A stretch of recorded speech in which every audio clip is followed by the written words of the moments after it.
Kita melihat literasi politik sepanjang 2009 menuju ke PRU yang ke-13, kita lihat ramai juga hari ini, ramai orang muda kita masih belum mendaftar sebagai pemilih. Menjelang PRU ke-13 nanti dikatakan lebih 4 juta pengundi muda yang belum mendaftar. Ini satu cabaran besar kepada parti-parti politik. Adakah mereka ni sebenarnya nakkan perubahan, tetapi mereka tidak suka yang apa yang mereka lihat di hadapan mereka. Sepanjang 2008 telah habis PRU ke-12, 2009 banyak pula pilihan kecil. Mereka lihat retorik terus berlaku, pecahan, perbalahan dalam parti-parti tertentu terus berlaku. Jadi orang muda ni mereka nak berpartisipasi dalam demokrasi, berpartisipasi dalam politik. Bagaimana model yang perlu ditunjukkan oleh ahli politik kita, dan bagaimana kita boleh menarik orang muda kita ni, Profesor? Sebenarnya bukanlah kaum baru ataupun kaum muda ini tidak mahu berpartisipasi secara aktif, secara magnet. Mendaftar satu hal, mendaftar dan juga aktif dengan satu hal, parti politik dan sebagainya. Bermaksudnya bermula daripada kebangkitan mereka sebagai individu di dalam demokrasi. Keduanya bagaimana mereka berfungsi di dalam demokrasi kurun ke-21 yang kita sebut sebagai dengan izin participatory demokrasi. Dan yang ketiga, kenapa mereka tidak mendaftar secara demokratiknya untuk membolehkan mereka menjadi pemilih. Dan yang keempatnya, kenapa mereka tidak berminat berpartisipasi, sama ada untuk menyokong mana-mana institusi politik ataupun berpihak kepada mana-mana politikawan dan sebagainya. Dan yang kelima, kenapa mereka seperti sejenis wap, sejenis udara yang berterbangan, sejenis pepatung yang tidak tahu di mana mereka nak hinggap. Jadi sebenarnya mereka salahkan kepada politik, mereka salahkan kepada para politikawan, dan mereka salahkan kepada ahli politik. Kita lihat, sebaik sahaja pilihan raya ke-12 berlaku, maka tercetusnya berbagai-bagai konflik, daripada konflik yang berlaku di dalam UMNO, kemudian dalam MCA, MIC, kemudian dalam PAS, kemudian dalam PKR, kemudian di Kerajaan Negeri Perak, Kerajaan Negeri Selangor, dan sekarang Kerajaan Kelantan, dan segala macam. Mereka bertanya, kalau kita tunjuk kepada persoalan yang dilakukan oleh Zentera, mereka bertanya satu soalan saja: kenapakah ahli politik-politik ini, kenapakah institusi politik yang besar ini hanya menguruskan mereka, hanya menguruskan politikawan A hendak mendapat pangkat ataupun kedudukan dalam parti politik mereka sebagai ketua pemuda atau ketua wanita, ataupun mereka berurusan dengan kenapa saya gagal di Kuching, katakan kenapa parti politik ini gagal di Perak, kenapa parti politik ini berjaya di Penang dan sebagainya.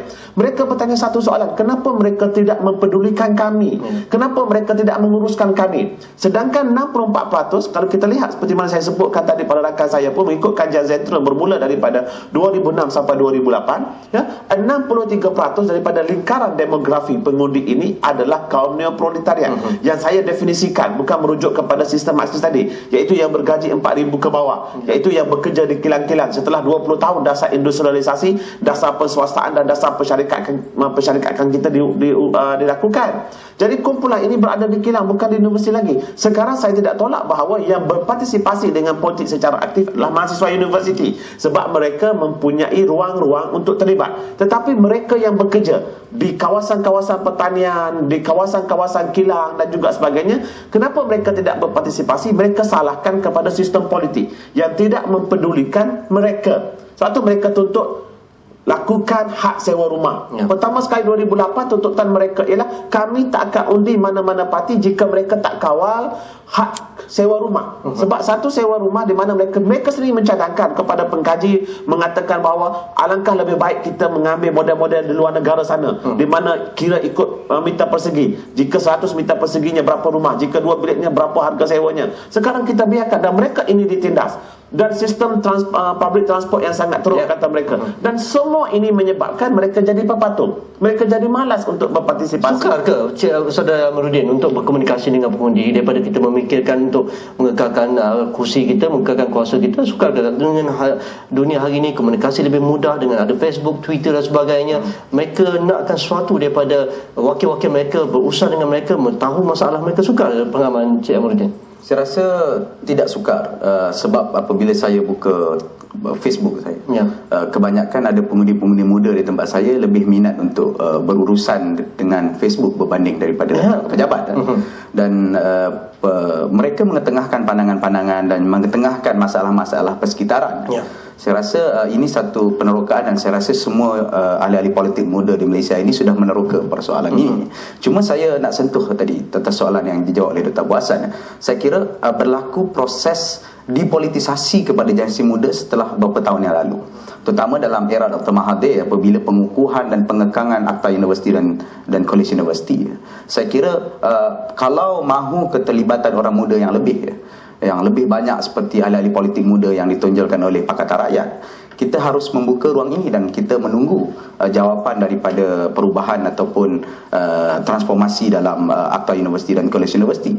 Kalau mahukan anak-anak muda ini terlibat, kita mesti beri ruang kepada mereka yang ada potensi untuk menjadi ketua ataupun menjadi orang yang akan menguasai pemikiran. Mereka ni akan jadi profesional, mungkin akan duduk di jabatan kerajaan, untuk terlibat, terbuka dan memahami persekitaran politik awal. Sebab kalau disekat awal pun mereka juga akan terlibat. Ya, Tuan Faisal, politik muafakat, politik pertentangan, mana yang perlu diutamakan dan menuju ke PRU ke-13? Jika strategi tak betul, kita kalah nanti. Tentulah politik muafakat. Sebab tu kita mengutamakan perpaduan. Lebih lagi sebab itu ada saranan antara UMNO dengan PAS untuk kita wujudkan kerajaan perpaduan.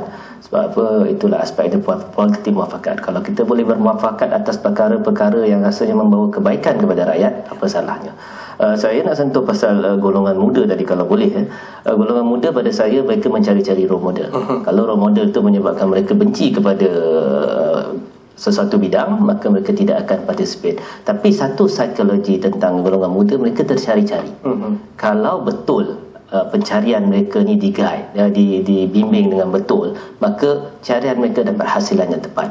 Masalah kita adalah sewaktu mereka mencari-cari ni adalah adakah kita membimbing ataupun adakah kita memanipulasi. Ini saya rasa masalah yang kita kena perhatikan. Apapun dengan adanya web 2.0, saya rasa macam mana-mana juga role model yang mereka idolakan, seperti ahli sukan, seperti artis, golongan selebriti, mereka juga nak bercakap dengan ahli politik. Jadi saya rasa dengan adanya web 2.0 yang lebih interaktif, mereka dapat mengemukakan banyak persoalan, termasuklah benda-benda yang asas, keperluan asas mereka, nak cari kerja, macam mana karier di masa depan, pelajaran dan sebagainya. Dan selepas itu mungkin benda-benda yang melibatkan kemudahan asas. Saya rasa ini basic needs yang dalam hierarki Maslow yang perlu kita penuhi. Ini cabaran kepada Tuan Faisal untuk melatih wakil-wakil rakyat kita untuk berinteraksi lebih dalam web 2.0, Facebook dan sebagainya, kerana inilah tools, inilah platform yang bakal digunakan sepenuhnya menjelang PRU ke-13. Betul Dr. Wasan ya? Saya bersetuju. Okey, terima kasih ketiga ahli panel. Masa tidak mengizinkan, jika ada pandangan dan juga komen anda, hantarkan ke email kami yang tertera di kaca TV anda. Sekian, Assalamualaikum, kita jumpa lagi.